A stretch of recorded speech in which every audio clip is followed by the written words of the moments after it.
Hello, everyone. My name is Naisha Kibler, and today I'll be sharing practical strategies for recognizing early signs of autism spectrum disorder in young children. This workshop is designed for educators working with children from birth through age 5.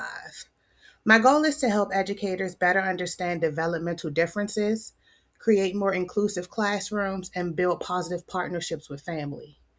Early childhood educators are often the first professionals to notice developmental differences, making our role incredibly important. Autism spectrum disorder is a developmental disability that affects each child differently. Some children may communicate verbally, while others may use gestures or communication devices. Some children enjoy social interactions but need support developing relationships, while others may prefer solitary play. Children may also experience sensory differences, such as being overwhelmed by loud noises or seeking movement. Because autism exists on a spectrum, there is no single presentation that describes every child. Children spend many hours each day in early childhood settings, which gives educators many opportunities to observe how they communicate, play, learn, and interact with peers. Recognizing developmental differences early allows families to access evaluations and support sooner. Early intervention has been shown to improve communication, social skills, and independence. Most importantly, our role is not to diagnose autism. Instead, we observe, document, and create environments where every child can be successful. When observing young children, we compare development to expected milestones. A child showing one or two of these characteristics does not necessarily have autism. Instead, we look for consistent patterns over time.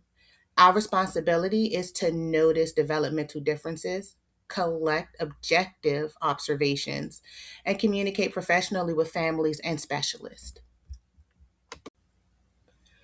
When we notice developmental concerns, the first step is careful observation and documentation. Objective notes help identify patterns and support conversations with families and specialists. We should avoid making diagnoses or assumptions. Instead, we can collaborate with families, interventionists, and other professionals to determine the best next steps. One of the best parts about inclusive practices is that they benefit all children, not just children with autism. Visual schedules help children understand routines, predictable transitions reduce anxiety, and positive behavior supports create a welcoming classroom. These strategies increase participation while helping children feel safe and successful. Families know their children better than anyone else. When discussing developmental concerns, it is important to begin with strengths before sharing observations.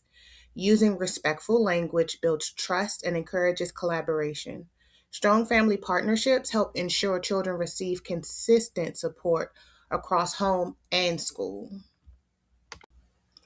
Here, I invite you to pause the presentation for a moment and reflect on Liam's situation. Think about his strengths as well as the developmental differences you notice. Consider what you would document and what support you would immediately implement in your classroom before moving on. There are many appropriate responses, but these are evidence based first steps. Notice that diagnosing autism is not included. Our responsibility is to provide support, gather information, and work collaboratively with families and specialists to ensure children receive the services that they need.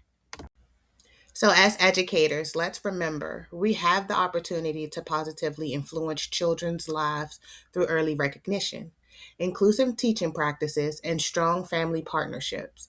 By focusing on strengths, using evidence based supports, and collaborating with families, we can create classrooms where every child feels valued, respected, and capable of learning.